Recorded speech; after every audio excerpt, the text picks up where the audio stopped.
जय श्री हरि विष्णु मित्रों, आज हम इस वीडियो में जानेंगे अधिक मास पूर्णिमा की वह पावन कथा जिसे सिर्फ सुनने मात्र से भगवान विष्णु और माता लक्ष्मी की कृपा आपके घर पर और आप पर जरूर होगी। तो मित्रों, स्वागत है आपका हमारे चैनल डेली स्पिरिचुअल स्टोरीज में। वैसे तो पूर्णिमा हर महीने में आती है, लेकिन अधिक मास पूर्णिमा का हिंदू धर्म में अत्यंत विशेष महत्व है। इस दिन भगवान विष्णु, श्री सत्यनारायण रूप और माता लक्ष्मी जी की पूजा अर्चना की जाती है। स्कंद पुराण के अनुसार अधिक मास की पूर्णिमा को सर्व सिद्धिदायिनी पूर्णिमा भी कहा जाता है। मित्रों, आज जानेंगे अधिक मास की पूर्णिमा की पावन कथा। कृपया इस कथा को अंत तक सुनिएगा और कमेंट में जय श्री हरि विष्णु अवश्य लिखें। पौराणिक कथा के अनुसार कांतिका नगर में धनेश्वर नाम का एक ब्राह्मण अपनी पत्नी रूपवती के साथ रहता था। धनेश्वर बहुत गरीब था और भिक्षा मांगकर अपना जीवन निर्वाह करता था। ब्राह्मण और उसकी पत्नी स्वभाव के बहुत अच्छे थे, लेकिन उनकी कोई संतान नहीं थी। संतान न होने के कारण नगर के लोग उन्हें ताने मारते थे और उन्हें अपशगुनी भी समझते थे। एक दिन उनके घर एक सिद्ध सन्यासी आए। उन्होंने ब्राह्मण की पत्नी के मुख पर उदासी देखी और संतानहीनता का कारण जानकर उन्हें एक उपाय बताया। सन्यासी ने कहा, तुम दोनों वन में जाकर देवी चंडिका, जो कि माता पार्वती का रूप है, उनकी आराधना करो। उनकी कृपा से तुम्हारी मनोकामना अवश्य पूरी होगी। सन्यासी की बात मानकर धनेश्वर और उसकी पत्नी वन में चले गए और माता चंडिका की कठिन तपस्या करने लगे। उनकी सच्ची भक्ति से प्रसन्न होकर माता प्रकट हुई और उन्होंने वरदान स्वरूप रूपवती को गर्भवती होने का आशीर्वाद दिया। लेकिन माता ने एक शर्त रखी कि यह पुत्र केवल 16 वर्ष की आयु तक ही जीवित रहेगा। समय आने पर रूपवती ने एक सुंदर बालक को जन्म दिया, जिसका नाम मनोहर रखा गया। जैसे जैसे मनोहर बड़ा होने लगा, माता पिता को उसकी अल्प आयु की चिंता सताने लगी। जब मनोहर 16वें वर्ष में प्रवेश करने वाला था, तो धनेश्वर ने अपने साले मनोहर के मामा के साथ उसे काशी पढ़ने के लिए भेज दिया। रास्ते में वे मामा भांजे एक नगर में ठहरे, जहां एक अन्य ब्राह्मण की कन्या का विवाह हो रहा था। संयोगवश उस विवाह में दूल्हा अचानक बीमार हो गया। दूल्हे के परिवार वालों ने मनोहर को देखा और उससे अनुरोध किया कि वह कुछ समय के लिए नकली दूल्हा बनकर विवाह की रस्में पूरी कर दे। मनोहर तैयार हो गया और उसका विवाह उस कन्या से हो गया।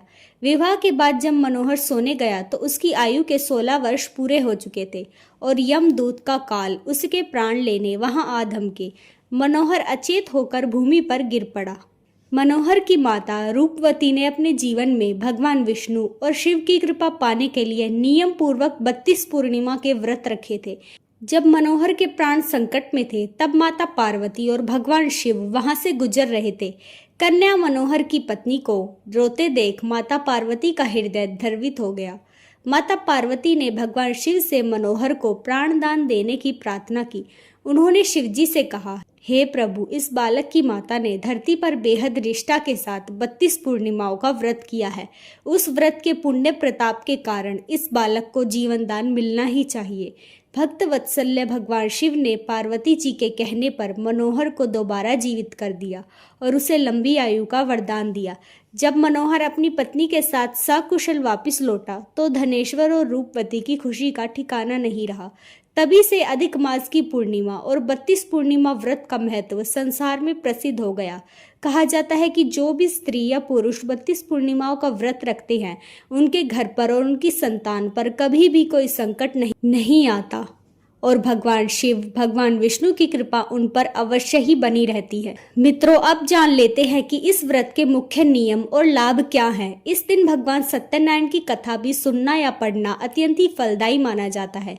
साथ ही पूर्णिमा के दिन पवित्र नदियों में स्नान और गरीबों को अन्न, वस्त्र या पीले फलों का दान करने से कई गुना ज्यादा पुण्य मिलता है। साथ ही शाम के समय पीपल के पेड़ के नीचे घी का दीपक जलाने और परिक्रमा करने से आर्थिक तंगी दूर होती है और रात को चंद्रमा को दूध मिश्रित जल से अर्घ्य देने पर मानसिक शांति और कुंडली के चंद्र दोषों से मुक्ति मिलती है।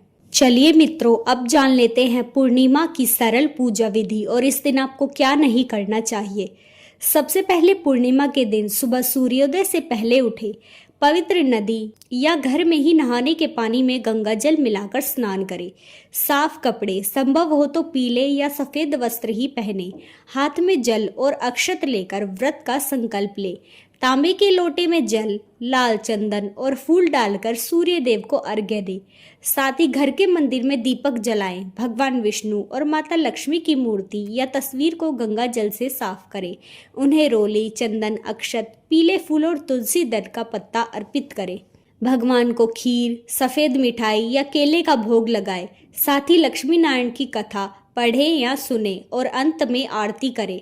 चलिए अब जानते हैं शाम की पूजा, जो कि सबसे महत्वपूर्ण है। शाम के समय प्रदोष काल में घर के मुख्य द्वार पर घी का दीपक जलाए और रंगोली बनाए। माना जाता है कि पूर्णिमा की रात माता लक्ष्मी पृथ्वी पर भ्रमण करती है।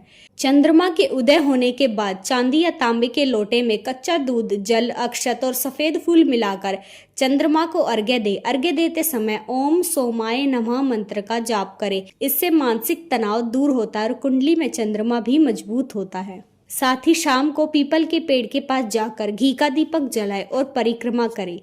पीपल में भगवान विष्णु और माता लक्ष्मी का वास माना जाता है। अब जान लेते हैं कि पूर्णिमा के दिन क्या करें और क्या ना करें। सबसे पहली बात, तुलसी पत्ता। भगवान विष्णु की पूजा में तुलसी दल अवश्य रखें, लेकिन याद रखें कि पूर्णिमा के दिन तुलसी के पत्ते नहीं तोड़े जाते। आप एक दिन पहले चतुर्दशी को ही पत्ते तोड़कर रख लीजिए। दूसरा, पूजा के बाद किसी गरीब या ब्राह्मण को चावल, दूध, चीनी, सफेद कपड़े या मौसमी फलों का दान करना अत्यंत शुभ है। तीसरा, इस दिन घर में पूरी तरह सात्विक माहौल रखें। तामसिक भोजन, प्याज, लहसुन, मांस, मदिरा का प्रयोग बिल्कुल ना करें और किसी से वाद विवाद भी ना करें।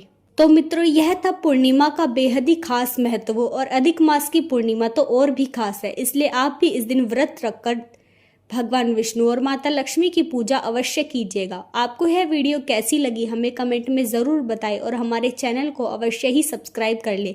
आगे भी हम ऐसी ही दिव्य कथाएं लाते रहेंगे। तब तक के लिए धन्यवाद।